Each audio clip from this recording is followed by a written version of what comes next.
Bonjour à tous, bienvenue sur Psychobrio, la chaîne où je parle des relations entre personnes au niveau psychologique. Avant de commencer, si vous ne l'avez pas déjà fait, n'oubliez pas d'appuyer sur le bouton d'abonnement ci-dessous. Aussi, n'oubliez pas de cliquer sur la cloche de notification.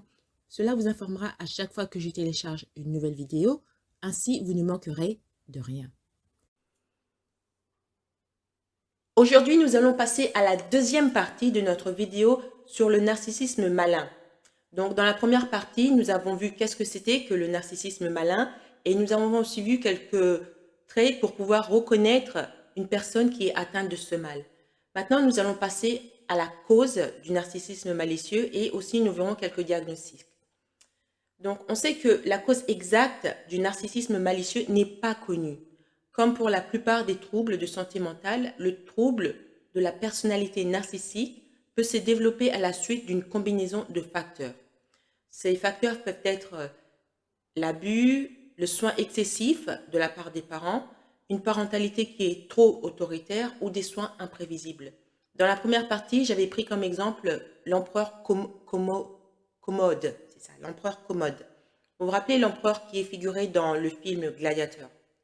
Donc c'est quelqu'un qui était très méchant et on a vu quelques traits qu'il a qui le rallient au narcissisme malicieux.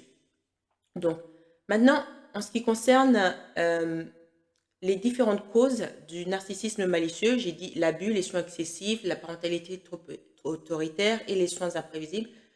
Où est-ce qu'on peut placer quelqu'un comme Commode, l'empereur Commode? Eh bien, l'abus, est-ce qu'il a été abusé quand il était enfant?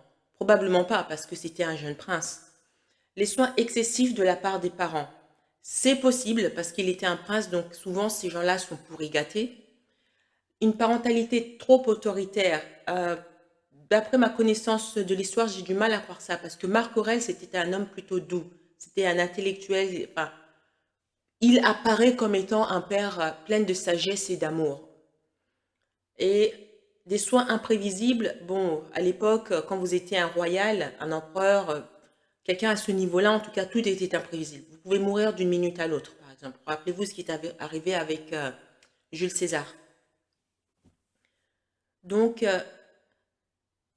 il y a des choses, des éléments qui peuvent indiquer que quelqu'un comme Commode a été troublé lors de son enfance. Par exemple, comme j'ai dit, des soins excessifs de la part des parents et aussi des soins imprévisibles. Mais on sait que les preuves montrent que le fait d'avoir un proche parent atteint de troubles de la personnalité narcissique peut également augmenter le risque de développer ce mal. Il est également possible que la neurobiologie joue un rôle, ce qui peut être le cas de Commode, l'empereur Commode, la neurobiologie. Parce que c'était quand même quelqu'un qui, si on s'en fie à l'histoire, n'avait pas de cœur. Maintenant, on va passer à l'autre partie qui parle des diagnostics du narcissisme malicieux. Bien que le narcissisme malicieux ne soit pas reconnu comme un diagnostic officiel dans le DSM-5, les experts en santé mentale utilisent souvent ce terme pour décrire une combinaison des éléments suivants. Donc il y a 4 éléments. Quand je vais citer ces 4 éléments, pensez un peu à Commode, l'empereur. Est-ce que ces 4 éléments s'attachent à sa personnalité? Donc élément numéro 1, trouble de la personnalité narcissique. Ça, on en a parlé, j'ai des vidéos et des vidéos sur le trouble de la personnalité narcissique. Élément numéro 2, trouble de la personnalité antisociale. J'expliquerai un peu plus en détail ce qu'est le trouble de la personnalité antisociale. Et plus tard, je ferai même une vidéo entièrement consacrée à ça. Élément numéro 3, agression et sadisme. Ça ressemble à notre empereur Commode, n'est-ce pas? Agression et sadisme. Ça peut être envers soi-même ou envers les autres, parfois même envers les deux, soi-même et les autres. Et enfin, trouble numéro 4, la paranoïa. Ça ressemble aussi à Commode. Il était paranoïaque. Dans sa tête, tout le monde voulait le tuer. En plus, il était obsédé par sa sœur. Mais d'une manière vraiment, on va dire, négative. Voilà. Donc, on a vu que pour être diagnostiqué du trouble, enfin, du narcissisme malicieux, il faut avoir soit un trouble de la personnalité antisociale, soit un trouble de la personnalité narcissique. En plus de ça, on y ajoute l'agression, le sadisme et la paranoïa. Donc, voyons un peu plus en détail ce qu'est le trouble de la personnalité antisociale. Selon le DSM-5, le livre de référence pour la psychologie, une personne atteinte de troubles de la personnalité antisociale doit être âgée d'au moins 18 ans et avoir tendance à ne pas tenir compte des droits des autres, y compris au moins 3 des éléments suivants. Donc ici, je vais citer plusieurs éléments. Pour qu'une personne soit dite atteinte de troubles de la personnalité antisociale, il faut que cette personne présente dans son comportement au moins 3 de ces 7 éléments. Donc, élément 1, mépris de la sécurité de soi et des autres. Point numéro 2, non-respect des lois ou des normes sociales. Point numéro 3, comportement impulsif. Point numéro 4, irritabilité et agressivité. Point numéro 5, absence de remords pour les actions. Point numéro 6, mentir ou manipuler autrui à des fins lucratives ou même juste pour s'amuser. Et enfin, point numéro 7, comportement irresponsable continu. Parce qu'on peut être irresponsable une fois de temps en temps, mais là, ça fait partie de la personnalité de ce genre de personne. Comportement irresponsable continu. Donc, si vous connaissez quelqu'un qui a ces 3 éléments dans ces 7 points, il est possible, je ne dis pas que c'est à 100% des cas, mais il est possible que cette personne manifeste le trouble de la personnalité antisociale. Donc, il y a ces 2 troubles, trouble de la personnalité antisociale et trouble narcissique. Ces 2 troubles doivent être importants pour diagnostiquer une personne qui est atteinte du narcissisme malin ou malicieux, ou voire même malfaisant. C'est la même chose. Donc, comme j'ai dit, j'ai des tas de vidéos sur le trouble de la personnalité narcissique, mais on va juste revoir en bref quelques points qui peuvent montrer qu'une personne est atteinte d'un trouble de la personnalité narcissique. Donc, ça peut être un sens grandiose de l'importance de soi, des fantasmes persistants sur le succès et le pouvoir illimité, la conviction qu'ils sont spéciaux et uniques et qu'ils ne peuvent être compris ou ne devraient être associés qu'à des personnes et à des organisations similaires ou de haut statut.